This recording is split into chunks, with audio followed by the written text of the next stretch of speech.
Hello and welcome to Ninja Prep. This is Kapil Goyal, your educator and mentor for PG physics. तो आज का जो lecture है इसके अंदर हम ईएम वेव्स के पीवाईक्यूज डिस्कस करेंगे।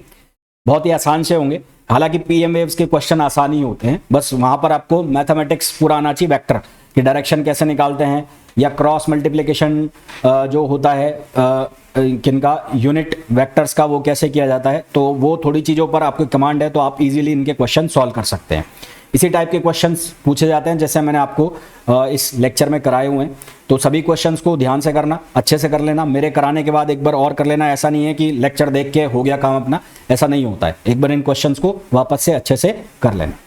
और वीडियो को मैं कंटिन्यू करूं उसके पहले आप लोगों से रिक्वेस्ट रहेगी, प्लीज़ वीडियो को लाइक ज़रूर करें, चैनल को सब्सक्राइब ज़रूर करें। आप लोग वीडियो देखते हैं, निकल जाते हैं आगे, ना आप लाइक का बटन दबाते हैं ना सब्सक्राइब। ऐसा करेंगे तो उससे वीडियोस जो है इनकी रीच बनती है और साथ ही साथ थोड़ा सा मेरे को भी बेनिफिट मिल जाता है कि मेरे चैनल की ग्रोथ हो जाती है। अदरवाइज फिर रेगुलरली इस तरह के वीडियोस बनाने का मोटिवेशन नहीं आता। तो वही एक मोटिवेशन है कि आप लोग ज़्यादा से ज़्यादा शेयर करें, ज़्यादा से ज़्यादा लाइक करें और ज़्यादा से ज़्यादा सब्सक्राइब करें, है ना। तो चलिए स्टार्ट करते हैं आज का लेक्चर। पहला जो क्वेश्चन आपको दिख रहा है उसमें पूछा गया है, in a plane electromagnetic wave travelling in free space the electric field component oscillated sinusoidally at a frequency 2.0 into 10 hertz. Frequency की जो वैल्यू है वो यहाँ पर गिवन है कितनी, 2.0 इंटू 10 हर्ट्ज, ये फ्रिक्वेंसी की वैल्यू है। और एम्पलीट्यूड दिया है 48। तो ये इलेक्ट्रिक फील्ड का जो एम्पलीट्यूड है, इलेक्ट्रिक फील्ड कंपोनेंट जो होता है उसका एम्पलीट्यूड दिया हुआ है। आप चाहो तो यूनिट से भी इसको पकड़ सकते हो, वोल्ट पर मीटर लिखा हुआ है। तो मैग्नेटिक फील्ड का हमें एम्पलीट्यूड बताना है, तो मैग्नेटिक फील्ड का एम्पलीट्यूड बताना है। तो बहुत ही आसान सा क्वेश्चन है, सिंपल सा एक रिलेशन होता है मैग्नेटिक फील्ड और इलेक्ट्रिक फील्ड में कि B not equals to E not by C. ये रिलेशन आप लोगों को याद होगा, ये रिलेशन याद कर लेना, नहीं है तो याद कर लेना, बहुत फायदे में रहोगे, बहुत सारे क्वेश्चन इससे सॉल्व हो जाएंगे। तो ई नॉट की वैल्यू जो है वो 48 है और सी जो है उसकी वैल्यू कितनी होती है, उसकी वैल्यू होती है 3 इंटू 10 पावर 8। तो इसको सिंप्लीफाई करोगे तो ये बनेगा 16 इंटू 10 पावर-8 और फर्दर सिंप्लीफाई करोगे तो ये बन जाएगा 1.6 इंटू 10 पावर-7 टेस्ला। क्या बन जाएगा, 1.6 इंटू 10 पावर-7 टेस्ला, जो कि ऑप्शन हो जाएगा कौन सा, बी, है ना। तो बहुत ही बेसिक से कैलकुलेशन है। यहाँ जो फ्रिक्वेंसी दी गई है ये सिर्फ और सिर्फ फिक्सियस डेटा है, यानी कि आपको बेवकूफ़ बनाने के लिए कि आप सोचो कि इसका कहाँ यूज़ करोगे, बाकी इसका कहीं यूज़ नहीं होने वाला है। दूसरा जो क्वेश्चन है उसमें हमें पूछा गया, which of the following Maxwell equation is valid for time varying condition but not valid for static condition. देखो स्टैटिक कंडीशन के लिए अगर हम बात करें, फॉर स्टैटिक कंडीशन मतलब जहां पर जो टाइम के रेस्पेक्ट में चेंज ना हो। तो स्टैटिक कंडीशन के लिए हम लिखते हैं E dot D L equals to किसके बराबर होता है, 0 के बराबर होता है स्टैटिक कंडीशन के लिए। जबकि हम टाइम वेरिंग कंडीशन के लिए बात करें तो फॉर टाइम वेरिंग कंडीशन, अगर हम टाइम वेरिंग कंडीशन के लिए बात करें तो टाइम वेरिंग कंडीशन के लिए ये जो लिखा हुआ है integration of close integration E dot D L, ये बराबर होता है minus D phi B upon D T के। अच्छा, फाई जो है वो फाई बी जो है वो क्या है, मैग्नेटिक फ्लक्स है। ये जो फाई बी है ये क्या है, मैग्नेटिक फ्लक्स है। और ये मैग्नेटिक फ्लक्स को आप ऐसे भी लिख सकते हो बी डॉट ए, और अगर डॉट इनके बीच का एंगल 0 है तो ये बी ए बी हो जाता है, यानी कि इसको आप ऐसे भी लिख सकते हो minus D upon D T और बी ए। ये अब डिफरेंशिएशन से बाहर वो निकलेगा जो वेरिएबल नहीं है, जो कांस्टेंट होगा, वो डिपेंड करेगा कौन कांस्टेंट है कौन नहीं है। तो ये फैराडेज लॉ भी हम इसको कहते हैं। ये कौन सा लॉ होता है, फैराडेज लॉ होता है, जो ये कहता है कि जो टाइम वेरिंग मैग्नेटिक फील्ड है उसकी वजह से क्या डेवलप हो जाता है, इलेक्ट्रिक फील्ड डेवलप होता है। तो टाइम वेरिंग मैग्नेटिक फील्ड जो है उसकी वजह से क्या डेवलप होता है, इलेक्ट्रिक फील्ड डेवलप होता है। यही फैराडेज लॉ से निकल के आता है। तो ये हमारे से जो पूछा गया है कि जो स्टैटिक कंडीशन के लिए नहीं है पर टाइम वेरिंग के लिए, तो कौन सा आ जाएगा, सी आ जाएगा। अगला क्वेश्चन देखो, अगले क्वेश्चन में हमें मैच करने हैं, कॉलम्स 2 दिए हुए हैं, उनको मैच कराना है कि कौन सा किसके साथ आएगा। तो सबसे पहला पूछा गया है गाउस लॉ ऑफ इलेक्ट्रोस्टैटिक्स। तो गाउस लॉ ऑफ इलेक्ट्रोस्टैटिक्स जो है वो क्या होता है, ई डॉट डी एस और Q enclosed upon epsilon not, Q enclosed upon epsilon not, यानी कि जो ए है उसका ऑप्शन हो जाएगा 4। ए का 4 केवल बी ऑप्शन में है, बाकी सारे अपने आप गलत हो गए। तो आंसर तो आपका आ गया, बी आ गया। बाकी ऑप्शन भी आप मैच कराओ। देखो दूसरा है फैराडेज लॉ। फैराडेज लॉ मैंने अभी आपको बताया था। फैराडेज लॉ क्या है, close integration line integration of electric field किसके बराबर होता है, minus D five B upon D T. किसके बराबर होता है, minus D five B upon D T, यानी कि ये वाला। ये हो गया पहला यानी कि ए, ये हो गया कौन सा, बी। अब बात करेंगे हम सी की, तो सी की बात करेंगे गाउस लॉ ऑफ मैग्नेटोस्टैटिक्स या गाउस लॉ ऑफ मैग्नेटिज्म। तो ये क्या होगा कि क्लोज इंटीग्रेशन जब आप करोगे मैग्नेटिक फ्लक्स का तो वो किसके बराबर आएगा, जीरो के। तो इसको हम कैसे लिखते हैं, इसको हम लिखते हैं close integration of magnetic flux, ये किसके बराबर होता है, जीरो के। और चौथा जो है एम्पियर्स लॉ, तो एम्पियर्स लॉ हमारे पास कौन सा हो गया, ये वाला हो गया। तो एक तो हम लिखते हैं ये वाला कौन सा, B dot D L, B dot D L equals to होता है किसके बराबर, म्यू नॉट आई के बराबर। तो ये तो होता है एम्पियर्स लॉ, ये खाली है एम्पियर्स लॉ, ये एम्पियर्स लॉ है। और इसको मॉडिफाई किया तो इसको मॉडिफाई करने के बाद after modification modified Ampere's law क्या बनेगा, तो मॉडिफाइड एम्पियर्स लॉ जो लिखा हुआ है यानी कि close integration of B dot D L, ये बराबर हो जाएगा mu not I C, I C मतलब कौन सी करंट, कैपेसिटर वाली करंट, और ये कंडक्शन करंट सॉरी, और ये mu naught epsilon naught D phi E upon D T. तो ये मॉडिफाइड एम्पियर्स लॉ है, ये वाला जो लिखा हुआ है ये कौन सा है, ये है modified Ampere's law, modified Ampere's law. तो ऑप्शन तो खैर मैंने पहले ही लगा दिया कि बी ऑप्शन आएगा, पर आपको ये पता होना चाहिए कौन सा जो है ये गाउस लॉ ऑफ इलेक्ट्रोस्टैटिक्स है, ये जो लिखा हुआ है ई डॉट डी एल ये फैराडेज लॉ है, ये लिखा हुआ है मैग्नेटोस्टैटिक्स ये एम्पियर्स लॉ है। तो आपसे भी पूछ लिया जाता है, डायरेक्ट क्वेश्चन इनके बन जाता है। फिर नेक्स्ट जो क्वेश्चन है, अगला जो क्वेश्चन हमें दिया गया है उसमें पूछा है in a plane EM wave the electric field oscillate sinusoidally at frequency. Frequency याद रखिए, तो वो फ्रीक्वेंसी की जो वैल्यू है वो है 30 मेगाहर्ट्ज, 30 मेगाहर्ट्ज। तो यहाँ से आप ओमेगा की वैल्यू निकाल लो पहले, तो ओमेगा किसके बराबर होता है, 2 पाई एफ। तो यहाँ से हो जाएगा 2 पाई एफ की वैल्यू हो जाएगी 30 मेगाहर्ट्ज यानी कि 30 इंटू 10 पावर 6। तो ये कितना बन जाएगा, 6, 3 दूनी 6, तो ये हो जाएगा 6 pi into 10 power 7 hertz, 6 pi into 10 power 7 hertz. आगे हमें दिया है इलेक्ट्रिक फील्ड का मैग्नीट्यूड, तो ई नॉट की वैल्यू दी है हमें, ई नॉट की वैल्यू है 150 वोल्ट पर मीटर। तो यहाँ से बी नॉट की वैल्यू जो है वो हो जाएगी ई नॉट अपॉन सी, तो ये हो जाएगा 150 अपॉन 3 इंटू 10 पावर 8। तो यहाँ से बनेगा ये 5 और इंटू 10 पावर -7, तो ये बी नॉट की वैल्यू हो गई, ठीक है। फिर यहाँ से बी नॉट की वैल्यू 5 इंटू 10 पावर -7 हो गई, तो ये तो हर किसी में आ रहा है 5 इंटू 10 पावर -7। अब हमारे पास जो फॉर्मूला है वो उसके अकॉर्डिंग बनना चाहिए साइन के x minus omega T. Omega की वैल्यू आपने निकाल ली है, कितनी आ गई, 6 पाई इंटू 10 पावर 7। तो 6 पाई इंटू 10 पावर 7 यानी कि पहला ऑप्शन तो तुम्हारा जा रहा है, पाई नहीं आ रहा ना। अब बी सी और डी में से बचा है, तो ओमेगा की वैल्यू अपनी सही चल रही है। अब अपने को के की वैल्यू चाहिए, के की, तो के की वैल्यू क्या होती है, के की वैल्यू होती है ओमेगा अपॉन सी। ओमेगा की वैल्यू हमने निकाल ली, ओमेगा की वैल्यू कितनी आई है, ये आई है कितनी, 6 पाई इंटू 10 पावर 7। ओमेगा की वैल्यू जो आई है वो आई है 6 पाई इंटू 10 पावर 7, और सी जो है उसकी वैल्यू है 3 इंटू 10 पावर 8, 3 इंटू 10 पावर 8। तो यहाँ से इसको सिंप्लीफाई करेंगे तो ये बनेगा 2 pi into 10 power -1, 2 pi into 10 power -1, ये बनेगा ना, हाँ 2 पाई इंटू 10 पावर -1। तो इसको हम ऐसे लिख सकते हैं 2 पाई अपॉन 10, और ये बन सकता है पाई अपॉन 5।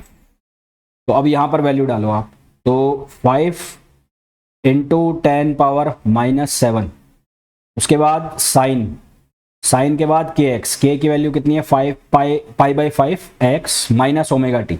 ओमेगा की वैल्यू है 6 पाई इंटू 10 पावर 7 और टी। अब यहाँ से पाई कॉमन निकल जाएगा तो बचेगा हमारे पास x by 5 minus 6 into 10 power 7 T. और क्योंकि इलेक्ट्रिक फील्ड और मैग्नेटिक फील्ड एक दूसरे के परपेंडिकुलर होने चाहिए, तो जेड तो यहाँ पे सब में ही है, तो आंसर हमारे पास जो बन रहा है वो बन रहा है, देखो ये सी ऑप्शन कट गया, यहाँ पर 3 आएगा, तो यहाँ +8 है, यहाँ +7 है, तो आंसर आ जाएगा आपके पास कौन सा, बी आंसर आ जाएगा। तो आपके पास कौन सा आंसर आ जाएगा, बी आंसर आ जाएगा, ठीक है। अगला क्वेश्चन देखो, Maxwell equation regarding electromagnetic wave describe the fundamental law of. Maxwell equation जो है, जो कि लिखी जाती है चारों मैक्सवेल इक्वेशन, तो वो किसके फंडामेंटल लॉज को डिफाइन करती है, तो वो इलेक्ट्रिसिटी और मैग्नेटिज्म दोनों को डिफाइन करती है। अगला क्वेश्चन है, the source of the displacement current is, displacement current यानी कि कैपेसिटर वाली करंट जो है तो उसकी वैल्यू होती है epsilon not A D E upon D T, epsilon not A D E upon D T, ये वैल्यू लिखी जाती है। अच्छा, ये जो डिस्प्लेसमेंट करंट है इसको आप ऐसे भी लिख सकते हो एप्सिलॉन नॉट ई, तो एप्सिलॉन नॉट को अंदर ले जाओ तो आप इसको आप ऐसे भी लिख सकते हो डी डी अपॉन डी, इस तरह से भी लिख सकते हो। तो यहाँ पर क्या हो रहा है, किसका चेंज हो रहा है, यहाँ पर चेंज हो रहा है इलेक्ट्रिक फील्ड का। यहाँ पर जो चेंज हो रहा है वो किस में हो रहा है, इलेक्ट्रिक फील्ड में, कैपेसिटर के बीच में जो करंट डेवलप होती है वो वाली। तो सही आंसर हमारे पास कौन सा आ जाएगा, बी आ जाएगा। फिर अगला क्वेश्चन है the concept of displacement current solves an ambiguity. Ambiguity का मतलब होता है कि गड़बड़ जाना, मतलब जो दो बातें हो रही, तो कंफ्यूजन। तो डिस्प्लेसमेंट करंट किसकी एम्बिग्यूटी को सॉल्व करता है, तो हमने पहले पढ़ा एम्पियर्स लॉ, हम ये जानते हैं एम्पियर्स लॉ। तो एम्पियर्स लॉ जो है वो लिखते हैं कि close integration of B dot D L वो किसके बराबर होता है, म्यू नॉट आई। और ये जो आई सी होती है कंडक्शन करंट होती है, कंडक्शन करंट, इसमें जो डिस्प्लेसमेंट करंट है उसको हम इंक्लूड नहीं करते हैं। तो मॉडिफाइड एम्पियर्स लॉ बना बाद में, मॉडिफाइड एम्पियर्स लॉ। तो मॉडिफाइड एम्पियर्स लॉ जो हमारे पास बन के आया, उस मॉडिफाइड एम्पियर्स लॉ में क्या बना कि B dot D L equals to ये क्या बना, म्यू नॉट और I C plus I D. I D का मतलब है डिस्प्लेसमेंट करंट। तो इसने किसकी एम्बिग्यूटी को सॉल्व किया, इसने एम्पियर्स लॉ की जो एम्बिग्यूटी है उसका कंफ्यूजन उसको सॉल्व किया। तो आंसर हमारे पास क्या आ जाएगा, आंसर आ जाएगा हमारे पास है ना, क्या आंसर आ जाएगा, सी आ जाएगा। अगला क्वेश्चन देखिए, displacement current is cause due to, displacement current का सोर्स क्या है, वही क्वेश्चन है, इनडायरेक्टली दोबारा से दूसरे तरीके से पूछा है। तो इसका सोर्स क्या है, टाइम वेरिंग इलेक्ट्रिक फील्ड, बिल्कुल सही बात है ना, time varying electric field. Constant electric field नहीं आएगा, free electrons flow, all of the above, ये गलत हो गया। तो सही आंसर हमारे पास क्या आ जाएगा, टाइम वेरिंग इलेक्ट्रिक फील्ड, क्योंकि मैंने अभी आपको बताया आई डी इक्वल्स टू किसके बराबर है, एप्सिलॉन ये del phi E upon del T. अच्छा, यहाँ पर जो ये ए लिखा हुआ था, ए यहाँ पर जो लिखा ना मैंने ए, तो ये जे डी की वैल्यू है, जे बराबर क्या होता है, I upon A, J I D की वैल्यू है, सॉरी। तो ये यहाँ पर हमारे पास टाइम वेरिंग फील्ड आ गया। तो टाइम वेरिंग फील्ड की वैल्यू कितनी हो गई, ये वाली वैल्यू। फिर अगला जो क्वेश्चन है उसमें बोला है the charging current for a capacitor at any instant. तो किसी इंस्टेंट के ऊपर कैपेसिटर के लिए जो चार्जिंग करंट है उसकी वैल्यू 0.78 एम्पियर है। डिस्प्लेसमेंट करंट कितनी होगी, तो जब कैपेसिटर के अंदर डिस्प्लेसमेंट करंट हमें बतानी है, उसके अंदर जब चार्जिंग करंट दी गई है तो चार्जिंग करंट और डिस्प्लेसमेंट करंट दोनों आपस में क्या हो जाते हैं, इक्वल हो जाते हैं। तो ये वैल्यू कितनी हो जाएगी, ये वैल्यू 0.78 एम्पियर ही हो जाएगी। कितनी हो जाएगी, 0.78 एम्पियर ही हो जाएगी। अगला क्वेश्चन देखिए, the wavelength of a electromagnetic wave of frequency, wavelength पूछा है। तो हमें गिवन है यहाँ पर फ्रीक्वेंसी की वैल्यू है 5 × 10⁻14 हर्ट्ज, ये फ्रीक्वेंसी गिवन है। वेवलेंथ हमें पूछिए, तो हमें ये पता है v = n लैम्बडा, जहाँ n होता है फ्रीक्वेंसी, ये वाला जो n है, ये n किसकी वैल्यू है, ये फ्रीक्वेंसी की वैल्यू है। तो v की जगह अगर मैं इलेक्ट्रोमैग्नेटिक वेव है तो EM वेव्स के लिए v किसके बराबर हो जाएगा, c के। तो यहाँ से फॉर्मूला बन जाएगा c = n लैम्बडा, और आप इसको लिख सकते हो f लैम्बडा।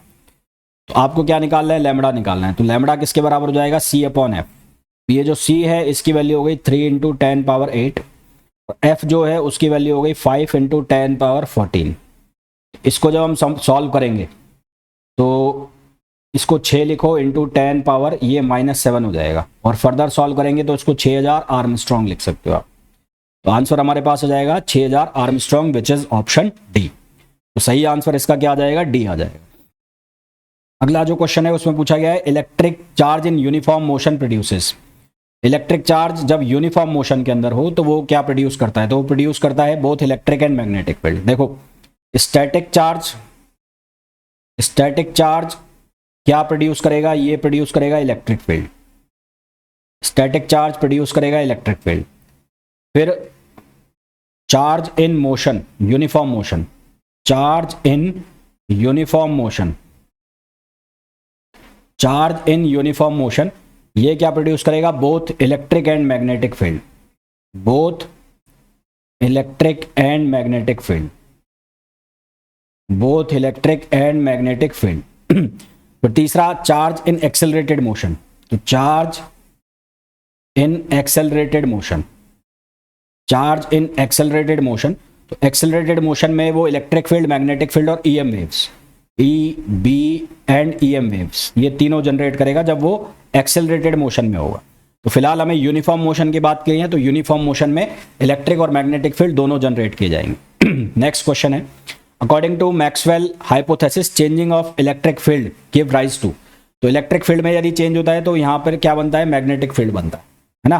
तो हमारे पास जो एम्पियर्स लॉ होता है, तो एम्पियर्स मॉडिफाइड एम्पियर्स लॉ, उसके according curl of B equals to mu naught J plus epsilon naught del E upon D, यही तो लिखा जाता है। तो ये मॉडिफाइड एम्पियर्स लॉ होता है।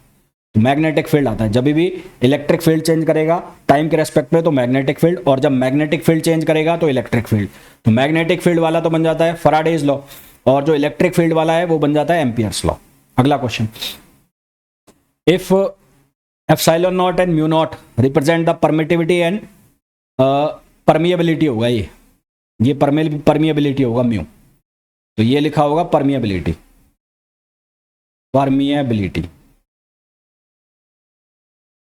तो हमें पता है कि जो रिफ्रैक्टिव इंडेक्स होता है, रिफ्रैक्टिव इंडेक्स, उसको हम म्यू से भी लिखते हैं और उसके अलावा कई जगह उसको एन से भी लिखा जाता है।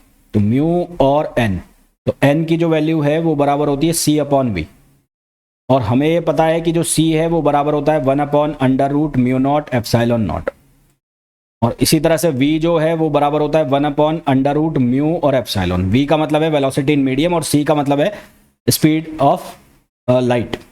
तो हमें क्या निकालना है, n निकालना है। तो n जो है वो किसके बराबर हो जाएगा, वो बराबर हो जाएगा अंडर रूट म्यू एप्सिलॉन और म्यू नॉट एप्सिलॉन नॉट। तो ये आंसर आ जाएगा। तो हमारे पास जो आंसर आ जाएगा वो कौन सा आ जाएगा, b। तो राइट आंसर कौन सा आ जाएगा, b आ जाएगा। अगला question, which of the law representing Maxwell third equation, इनमें से कौन सा जो लॉ है मैक्सवेल की तीसरे इक्वेशन को रिप्रेजेंट करता है। थर्ड इक्वेशन कौन सा है, थर्ड इक्वेशन जो है वो फैराडेज लॉ होता है। फर्स्ट जो होता है, first Gauss law of electrostatics, यानी कि ई डॉट डी ए बराबर Q enclosed upon epsilon naught. Second जो होता है वो होता है divergence of B equals to 0, यानी कि इसको आप ऐसे भी लिख सकते हो B dot D A close integration किसके बराबर 0। थर्ड जो लिखा जाता है वो लिखा जाता है फैराडेज। तो फैराडेज में line integration of electric field बराबर होता है minus D phi by upon D T. तो ये थर्ड है, और ये कौन सा होता है, फैराडेज लॉ होता है। तो आंसर हमारे पास कौन सा आ जाएगा, आंसर आ जाएगा हमारे पास थर्ड। नेक्स्ट जो क्वेश्चन है उसमें है, for E M wave propagating along X axis has E की वैल्यू जो है वो कितनी गिवन है, वो 30 है। Maximum value of magnetic field, तो मैक्सिमम वैल्यू मतलब बी नॉट की वैल्यू पूछी है। तो बी नॉट किसके बराबर हो जाएगा, ई नॉट अपॉन सी, और ये हो जाएगा 30 अपॉन 3 इंटू 10 पावर 8, तो 10 पावर -7 आंसर आ जाएगा। तो आंसर कितना आ जाएगा, 10 पावर -7 टेस्ला। नेक्स्ट क्वेश्चन है, the law not described by any four of the Maxwell equation is, इनमें से कौन सा लॉ है जो चारों मैक्सवेल इक्वेशन से डिस्क्राइब नहीं किया जाता। तो गाउस लॉ ऑफ इलेक्ट्रोस्टैटिक्स, ये हम डिफाइन कर सकते हैं। गाउस लॉ ऑफ मैग्नेटोस्टैटिक्स, ये हम डिफाइन कर सकते हैं। फैराडेज लॉ ऑफ इंडक्शन, ये हम डिफाइन कर सकते हैं। ले चैटेलियर्स लॉ जो है, ये जो लॉ लिखा हुआ है, इसको हम मैक्सवेल की चार जो इक्वेशन है उससे डिस्क्राइब नहीं कर सकते, है ना। तो ले चैटेलियर जो है लॉ ऑफ इक्विलिब्रियम, इसको हम मैक्सवेल इक्वेशन से डिस्क्राइब नहीं कर सकते। तो आंसर हमारे पास क्या आ जाएगा, बी आ जाएगा। अगला क्वेश्चन देखिए, अगले क्वेश्चन में प्लेन इलेक्ट्रोमैग्नेटिक वेव जिसकी फ्रिक्वेंसी दी है एफ की वैल्यू है वो है 20 मेगाहर्ट्ज, ये फ्रिक्वेंसी दी हुई है। एक्स डायरेक्शन में ये वेव ट्रेवल कर रही है ना। तो प्रोपोगेशन की जो डायरेक्शन है, प्रोपोगेशन डायरेक्शन जो यहां पर गिवन है वो डायरेक्शन है X at a particular space and time. E जो है उसकी वैल्यू है, ई की वैल्यू कितनी है, 6.6 जूल जे कैप, यानी कि जो इलेक्ट्रिक फील्ड है वो कौन सी डायरेक्शन में, वाई डायरेक्शन में। इलेक्ट्रिक फील्ड वाई डायरेक्शन में, तो ऑब्वियस सी बात है जो मैग्नेटिक फील्ड है वो किस में जाएगा, वो जेड में जाएगा, क्योंकि तीनों एक दूसरे के क्या होते हैं, परपेंडिकुलर होते हैं। तो मैग्नेटिक फील्ड की जो डायरेक्शन आनी चाहिए वो जेड आनी चाहिए। तो अब आप ऑप्शन से भी क्वेश्चन काट सकते हैं। तो पहले में आई लिखा हुआ है गलत, यहां पर गलत, तो ए और डी ऑप्शन तो वैसे ही कट हो गए। तो या तो आपका आंसर है बी और या आपका आंसर है सी। अब आपको बी की वैल्यू निकालनी है। तो बी की वैल्यू कैसे आएगी, बी की वैल्यू आएगी मॉड ऑफ ई अपॉन सी।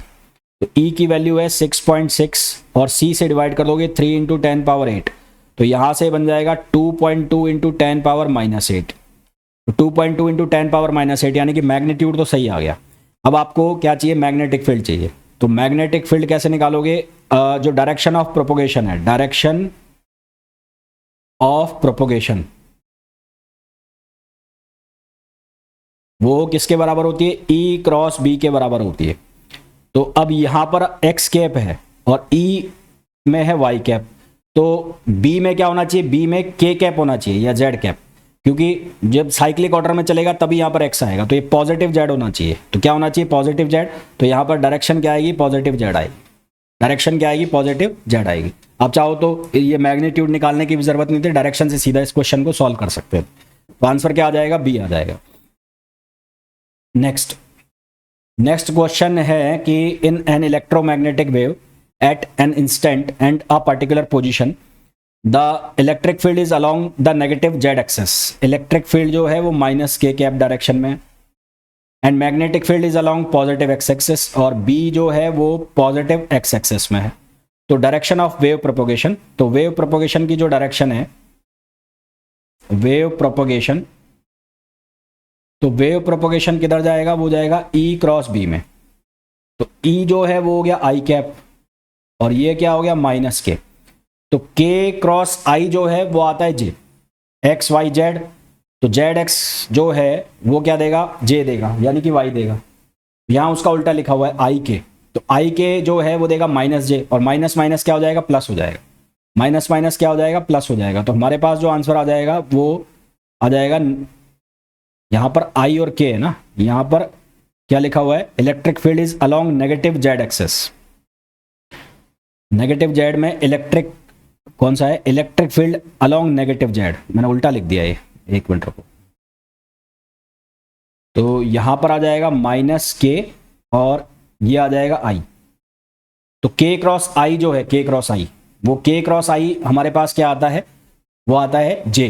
तो यहां से आंसर आएगा हमारे पास माइनस जे, और माइनस जे का मतलब हो गया माइनस नेगेटिव एक्सेस। तो ये आ जाएगा नेगेटिव वाई एक्सेस। क्या ऑप्शन आ जाएगा, नेगेटिव वाई एक्सेस। अगला जो क्वेश्चन है उसमें बोला है इन E and K represent electric field and propagation vector of the EM wave in vacuum. The magnetic field vector is given by. तो मैग्नेटिक फील्ड वेक्टर जो है उसकी वैल्यू हम कैसे लिखते हैं, 1/ओमेगा और K vector into E vector. अब जो K वेक्टर है, K वेक्टर, उसको हम कैसे लिखते हैं, उसको हम लिख सकते हैं K cap into mod of K। तो इस चीज को अगर आप चेंज करोगे तो ये कैसे लिखी जा सकती है, ये लिखी जा सकती है B, और यहां से मॉड ऑफ के अपॉन ओमेगा, और ये आ गया के कैप इंटू ई, ऐसे लिख दिया। अब के अपॉन ओमेगा जो है उसको हम लिख सकते हैं सी। सी जो है वो किसके बराबर होता है, ओमेगा अपॉन के जो है वो किसके बराबर होता है, सी के बराबर होता है। सी जो है वो किसके बराबर होता है, ओमेगा अपॉन के। तो यहां ये वैल्यू हम डालेंगे, तो ये वैल्यू डालेंगे तो ये क्या बनेगा, के कैप क्रॉस ई अपॉन सी, के कैप क्रॉस ई अपॉन सी बनेगा। तो हालांकि हमें तो ओमेगा के फॉर्म में पूछा है, तो ओमेगा के फॉर्म में तो हमारे पास ये आंसर आ गया। इसको आप ऐसे भी लिख सकते हो, ये मैं बताना चाह रहा हूं, है ना। इसको आप ऐसे भी लिख सकते हो, के कैप क्रॉस ई अपॉन सी। फिलहाल तो मैंने शुरू में ही आंसर लिख दिया, तो ए आंसर आ जाएगा। Next, in an electromagnetic wave is transporting energy in the negative Z. ये तो वही क्वेश्चन है ना, नेगेटिव जेड में है electromagnetic wave is transporting energy in negative Z direction. तो प्रोपोगेशन की जो डायरेक्शन है, प्रोपोगेशन वो नेगेटिव जेड में, at a certain point and certain time the direction of electric field of the wave is along Y direction. तो E जो है वो पॉजिटिव वाई में है और ये जेड में है। What will be the direction of magnetic field, तो मैग्नेटिक फील्ड की डायरेक्शन हमें बतानी है। तो मैग्नेटिक फील्ड ऑब्वियस सी बात है एक्स डायरेक्शन में होगा। अब वो एक्स प्लस होगा माइनस होगा वो देखना है, तो ये दोनों तो गलत हो गए। अब प्रोपोगेशन जो है, डायरेक्शन ऑफ प्रोपोगेशन, तो प्रोपोगेशन किसके बराबर होता है, वो ई क्रॉस बी के बराबर है, ई क्रॉस बी। अब ई जो है वो हो गया वाई कैप और बी जो है वो हमें निकालना है, और ये जो आ गया ये आ गया माइनस जेड। तो y x क्रॉस y होता है z, y क्रॉस x, तो यानी कि b जो है वो x में आना चाहिए जब ये माइनस जेड आएगा। तो बी जो है वो पॉजिटिव एक्स होना चाहिए। तो बी हमारे पास आंसर जो है कि मैग्नेटिक फील्ड की डायरेक्शन क्या होगी, तो वो होगी पॉजिटिव एक्स। क्या डायरेक्शन होगी, पॉजिटिव एक्स होगी। अगला जो क्वेश्चन है उसके अंदर हमें पूछा गया है on a particular day the sun delivers an average power. तो एवरेज पावर की जो वैल्यू है पी एवरेज वो हमें दी है 6/पाई into 10⁻³ watt per metre square. और एवरेज पावर का फॉर्मूला होता है half epsilon not E square E not square C. हमें पूछा है find the amplitude of magnetic field for the electromagnetic wave. तो यहाँ से हम निकाल लेंगे ई की वैल्यू। तो ई नॉट की जो वैल्यू है वो बन जाएगी 2p एवरेज अपॉन ये हो जाएगा पाई, यहाँ पाई भी है ना, नहीं 2p एवरेज अपॉन ये कितना आएगा, पहले एप्सिलॉन नॉट और सी और ये अंडर रूट लग गया। अब 2 और p एवरेज की वैल्यू कितनी है 6/पाई, तो ये 6 इंटू 10⁻³ और ये पाई एज इट इज लिख दिया। एप्सिलॉन नॉट जो है उसकी वैल्यू कितनी लिखेंगे, वो होगा 8.85 इंटू 10⁻⁻12 10⁻⁻12 है ना। हालांकि कैलकुलेशन को बड़ा करने का कोई मतलब नहीं है, इसको सिंप्लीफाई आप ऐसे कर सकते हो। कैसे, आपको ये पता है कि 1/4 पाई एप्सिलॉन नॉट किसके बराबर होता है, 9 इंटू 10⁻9 के बराबर होता है। आप पाई एप्सिलॉन नॉट, यहाँ पे एप्सिलॉन नॉट भी बनेगा ना और सी बनेगा, तो आप 1/पाई एप्सिलॉन नॉट इसकी इकट्ठी वैल्यू निकाल लो। तो इसकी इकट्ठी वैल्यू निकालोगे तो ये बनेगा 9 इंटू 4 इंटू 10⁻9, यानी कि ये 36 हो जाएगा और इंटू 10⁻9 हो जाएगा। तो इसको आप ऐसे सॉल्व कर लो। तो ये 2 इंटू 6 इंटू 10⁻3 और 1/पाई एप्सिलॉन नॉट की वैल्यू आप लिख लो 36 इंटू 10⁻9 और सी जो है उसकी वैल्यू आप लिखो 3 इंटू 10⁻8। तो यहाँ 3 से 3 6 बार कट गया, नहीं 6 बार 12 बार, तो ये कितनी बार कैंसिल हो गया, 12 टाइम्स कैंसिल हो गया। और यहाँ 10⁻8 और ये 10⁻4 बच जाएगा। तो इसको हम सॉल्व करेंगे तो यहाँ से आंसर आ जाएगा हमारे पास 12, क्योंकि 6 दूनी 12 ये बनेगा। 12 इंटू 10⁻2 ये हमारे पास इलेक्ट्रिक फील्ड आ जाएगा। अब हमें ये पता है कि जो मैग्नेटिक फील्ड है वो किसके बराबर होता है, ई नॉट अपॉन सी। तो ये हमारे पास कितना है 12 इंटू 10⁻2 और इसको सी से डिवाइड करोगे तो 3 इंटू 10⁻8 तो ये कितना आएगा 4 इंटू 10⁻⁻6। तो आंसर हमारे पास कितना आ जाएगा 4 इंटू 10⁻⁻6 आंसर। ठीक है, 4 इंटू 10⁻⁻6 आंसर आ जाएगा। अगला क्वेश्चन, क्वेश्चन नंबर 22। इस क्वेश्चन में बोला गया है the intensity of light from a bulb incident on a surface is 0.22 what per metre square. तो इंटेंसिटी ऑफ लाइट जो है उसकी वैल्यू है 0.22 और ये कितना है वॉट पर मीटर स्क्वायर। और इंटेंसिटी ऑफ लाइट का फॉर्मूला होता है हाफ एप्सिलॉन ई स्क्वायर सी, ये फॉर्मूला होता है। तो पूछा वही हमें, यहाँ पर भी मैग्नेटिक फील्ड निकालना है, तो सेम वैसे ही होगा जैसे इसके पहले वाला क्वेश्चन किया था। पहले यहाँ पर आप क्या निकाल लोगे, यहाँ पर आप ई नॉट की वैल्यू निकालोगे और ई नॉट जब आ जाएगा तो वहाँ से आप B not equals to E not by C निकालोगे। तो ये ठीक वैसे ही करना है जैसे इसके पहले वाला क्वेश्चन किया था। तो ये होमवर्क दे रहा हूँ आप लोगों को, इसका आंसर बता देना। आंसर मैं इसका बता देता हूँ, ये चेक कर लेना आप एक बार। तो आंसर आपके पास जो आना चाहिए वो आना चाहिए 42.9 इंटू 10⁻⁻9 टेस्ला। और आप इसको कैसे लिख सकते हो 4.29 इंटू 10⁻⁻8, आप इसको ऐसे भी लिख सकते हो। तो ये आपका आंसर आना चाहिए, होगा वैसे ही जिसका जैसा मैंने इसके पहले वाला क्वेश्चन आपको कराया था, बाकी सारी कहानियां सेम है। नेक्स्ट जो क्वेश्चन है उसमें पूछा गया है a beam of light travelling along X axis described by the E Y. तो हमें ई वाई की जो वैल्यू है वो गिवन है 900 sine omega T minus X upon C, ये वैल्यू गिवन है। Ratio of electric force to magnetic force, ये हमें पूछा गया है।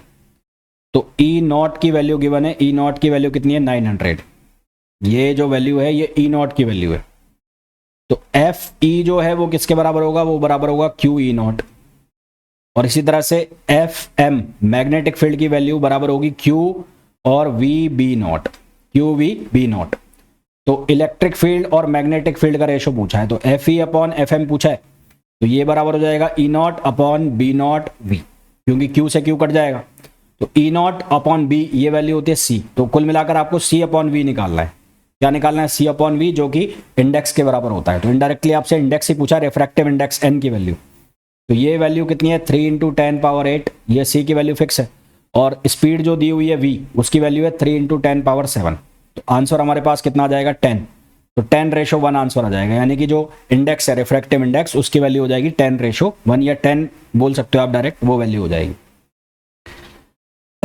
अगला जो क्वेश्चन है उसमें बोला गया है the wavelength of the microwave of the order of. Microwave जो होती है वो ईएम वेव्स होती है। माइक्रोवेव्स कौन सी वेव्स होती है? EM waves. ये भी एक क्वेश्चन है कि which one of the following is EM waves. तो माइक्रोवेव्स जो होती है वो ईएम वेव्स होती है, और उनका जो ऑर्डर होता है यानी कि उनको मेजर किया जाता है मिलीमीटर के अंदर। इसके अंदर मेजर किया जाता है मिलीमीटर के अंदर मेजर किया जाता है। नेक्स्ट क्वेश्चन है for the propagation of EM waves in free space the condition which must be satisfied.